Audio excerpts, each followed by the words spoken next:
আজ অনেক দিন পর আবার হাজির হয়ে গেলাম মিঠাই স্কুলে টিফিন বক্সের আইডিয়া আপনাদের সাথে শেয়ার করতে।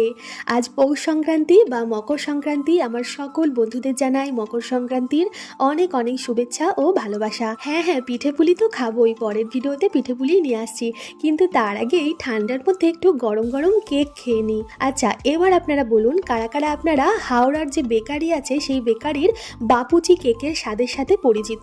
আমাদের ছোটবেলার সাথে এই বাপুচি কেক কিন্তু ওতপ্রোতভাবে জড়িত আছে। যখনই হালকা ফুলকা খিদে পেত এই বাপুচি কেক কিনে খেতাম, যার স্বাদ এখনো মুখে লেগে আছে। আর এখনো সুযোগ পেলে বা হাতের সামনে বাপুচি কেক দেখতে পেলে কিনে কিন্তু খাই। আজ বাড়িতেই বাপুচি কেকের স্টাইলে কেক বানিয়ে ফেলেছি, যার মধ্যে টুটি ফ্রুটি দিয়েছি, মোরব্বা দিয়েছি আর চিনে বাদাম দিয়েছি। রেসিপি লাগলে প্রচুর কমেন্ট করুন, আপনাদের সাথে শেয়ার করব। তো মিঠাই টিফিনে 3 টুকরো সফট কেকের টুকরো দিলাম, সাথে গাজর রাঙালু সেদ্ধ আর কয়েক টুকরো আপেল দিলাম। কেমন লাগলো আজকে টিফিন বক্স জানাবেন। ধন্যবাদ।